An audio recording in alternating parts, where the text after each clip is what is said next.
चलिए जी बच्चों, अब हम लोग करते हैं नेक्स्ट क्वेश्चन। Question number 10.14। ये बहुत अच्छा एनालिटिकल क्वेश्चन है, बहुत ही बढ़िया क्वेश्चन है। आप इसे बहुत ध्यान से सुनिए, ध्यान से समझिए, क्योंकि बहुत छोटी छोटी सी जानकारियां हैं इसके अंदर में, मगर काफी इंपॉर्टेंट है। Okay, question number 10.14। Let us list some of the factors which could possibly influence the speed of wave propagation. कुछ 5 प्रॉपर्टीज इन लोगों ने बताई है। Nature of source, direction of propagation, motion of source और observer, wavelength and intensity of the wave. ये कुछ 5 factors हैं इन लोगों ने बताए हैं। On which of these factors if any does the light the speed of light depends on in vacuum and in other medium like glass और water. तो मैंने क्या किया है, इस क्वेश्चन को टेबुलेट करके इसका एक्सप्लेनेशन देने का सोचा है, क्योंकि क्या है इसके अंदर में एक्सप्लेनेशन अच्छा खासा है और एक एक करके बताएंगे तो कंफ्यूज भी हो सकते हैं, मगर टेबुलेटेड रहेगा तो बहुत आसानी से हम लोग समझ सकते हैं। तो मैंने जितने भी फैक्टर्स थे वो फैक्टर्स यहां पे लिख दिए। इन 5 फैक्टर्स को हम लोगों को चेक करके बताना है कि वैक्यूम में या किसी मीडियम में स्पीड ऑफ लाइट का क्या असर पड़ता है। स्पीड ऑफ लाइट का क्या असर पड़ता है, तो देखिए जी, वैक्यूम के अंदर तो स्पीड ऑफ लाइट पूरी तरीके से एक यूनिवर्सल कांस्टेंट है। ये किसी चीज के ऊपर डिपेंड नहीं करती है, सबकी स्पीड एक ही होती है, 3 × 10⁸ मीटर पर सेकेंड। जिसकी वेवलेंथ कम उसकी फ्रीक्वेंसी ज्यादा, मगर सबकी स्पीड एक जैसी होती है।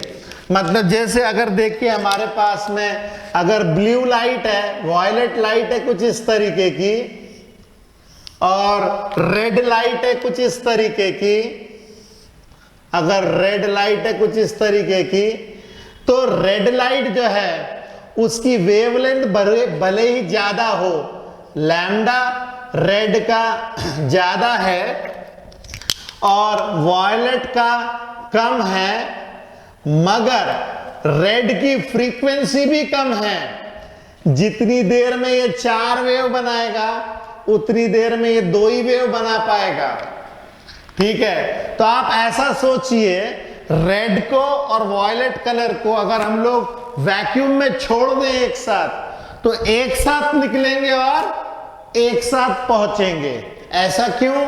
क्योंकि जिसके छोटे छोटे कदम हैं, जिसके छोटे छोटे कदम है वो ज्यादा कदम ले रहा है, और जिसके बड़े बड़े कदम है वो कम कदम ले रहा है।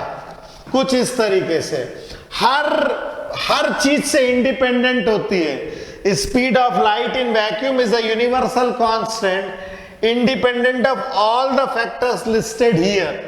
ये किसी चीज के ऊपर डिपेंड नहीं करता है, न नेचर ऑफ सोर्स के ऊपर डिपेंड करता है, न डायरेक्शन ऑफ प्रोपगेशन पे डिपेंड करता है, न मोशन ऑफ सोर्स और ऑब्जर्वर पे डिपेंड करता है, न वेवलेंथ पे डिपेंड करता है, न इंटेंसिटी के ऊपर डिपेंड करता है, किसी चीज पे डिपेंड नहीं करता है।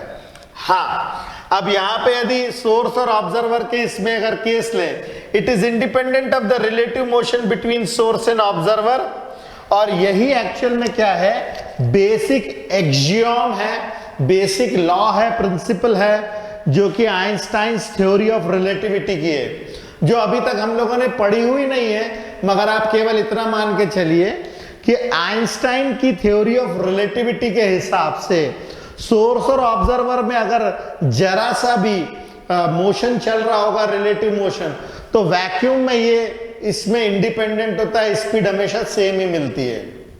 ओके, अब अगर हम किसी मीडियम की बात करें, तो मीडियम के केस में कुछ एक चीजें डिपेंड करती है, कुछ एक नहीं भी करती है।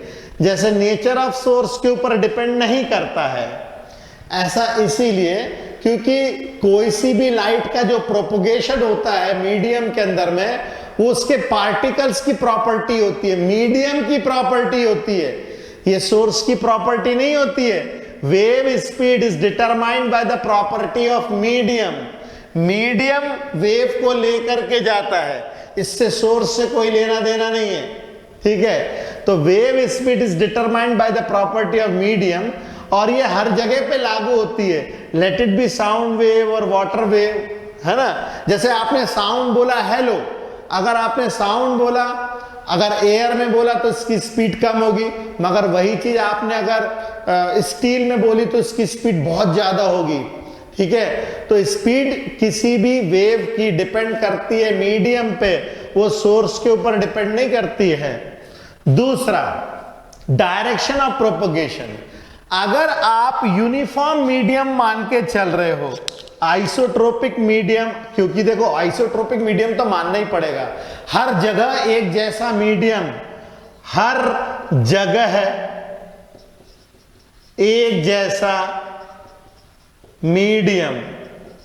अगर हर जगह एक जैसा मीडियम है, मतलब होमोजीनियस मीडियम है, हर जगह एक जैसा मीडियम है, इसका एग्जैक्ट वर्ड आइसोट्रोपिक ही होता है। ऐसा नहीं कि कहीं पे डेंसिटी ज्यादा है, कहीं पे डेंसिटी कम है, ऐसा नहीं चलेगा। अगर हर जगह पे मीडियम एक जैसा है तो ऐसे मीडियम को हम आइसोट्रोपिक मीडियम कहते हैं। अगर मीडियम आइसोट्रोपिक है तो आप इस डायरेक्शन में वेव फेंको, चाहे इस डायरेक्शन में फेंको, चाहे नीचे फेंको, चाहे ऊपर फेंको, उसकी जो है स्पीड हमेशा सेम मिलेगी। ओके। तीसरा है मोशन ऑफ सोर्स और ऑब्जर्वर। सोर्स का अगर मोशन होता है with respect to medium, source का ऑब्जर्वर अगर मोशन होता है विद रिस्पेक्ट टू मीडियम, तो इसके ऊपर बिल्कुल डिपेंड नहीं करता है। मगर यदि ये ऑब्जर्वर मूव करना चालू कर दे, सोर्स अगर मूव कर रहा है तो कोई दिक्कत नहीं है, मगर ऑब्जर्वर यदि मूव करना चालू कर दे तो फिर हम लोगों को यहाँ पे कुछ जिसे कहते हैं ना फ्रीक्वेंसी का चेंजेस नजर आता हुआ दिखेगा। इसी को हम लोग डॉपलर्स इफेक्ट में पढ़ते हैं। जैसे हम लोगों ने 11th क्लास में डॉपलर्स इफेक्ट ऑफ साउंड पढ़ा था, उसी तरीके से डॉपलर्स इफेक्ट ऑफ लाइट भी होता है। मगर ये तभी ऑब्जर्व किया जा सकता है जब सोर्स नहीं, ऑब्जर्वर इधर उधर भागेगा। यदि ऑब्जर्वर इधर उधर भाग रहा है विद रिस्पेक्ट टू मीडियम, तब तो आपको वेलोसिटी में चेंजेस देखने को मिलेगी, फ्रीक्वेंसी में चेंजेस देखने को मिलेगी, ठीक है। मगर सोर्स जा रहा तो उसके अंदर में नहीं होता, क्योंकि वेलोसिटी ऑफ लाइट बहुत अधिक होती है, साउंड की अपेक्षा लाइट की स्पीड बहुत ज्यादा होती है। इसीलिए जब सोर्स चलता है तो सोर्स के कारण स्पीड ऑफ लाइट पे फर्क नहीं पड़ेगा, मगर ऑब्जर्वर चलेगा तो उसको कुछ ना कुछ शिफ्ट्स देखने को मिलेंगे। इसमें कुछ blue shifts and red shifts Doppler effect में बताए जाते हैं। ओके। इसके बाद में यदि हम वेवलेंथ को कम या ज्यादा कर दें तो definitely speed of light change हो जाएगी। मीडियम के अंदर में यदि आप वेवलेंथ को घटाओगे तो स्पीड घट जाएगी। वैक्यूम में नहीं होता है ये, क्योंकि वैक्यूम में अगर इसकी वेवलेंथ बढ़ी तो फ्रीक्वेंसी घटी, और वेवलेंथ घटी तो फ्रीक्वेंसी बढ़ी। मगर मीडियम के अंदर में जो है चेंज होता है, क्योंकि लैम्डा या वेलोसिटी जो मीडियम में होती है वो होती है velocity of light divided by refractive index. तो रिफ्रैक्टिव इंडेक्स के चेंज होते ही वेलोसिटी और वेवलेंथ भी चेंज हो जाती है।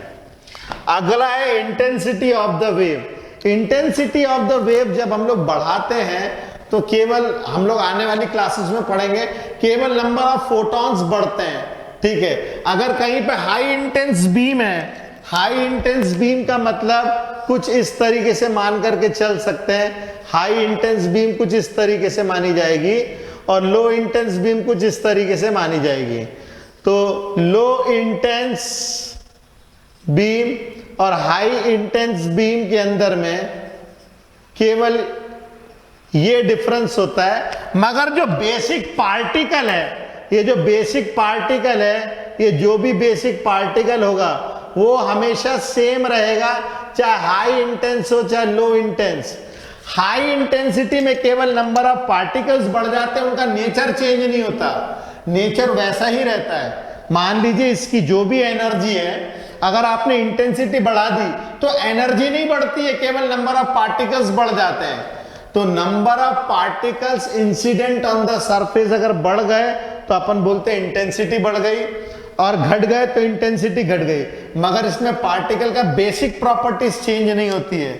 इसीलिए इंटेंसिटी के भी चेंज करने से आपको स्पीड ऑफ लाइट पे कुछ भी फर्क समझ में नहीं आने वाला है। ओके, तो ये इसका एक्सप्लेनेशन था, अच्छे से खूबसूरती से इसको लिखिए। ओके।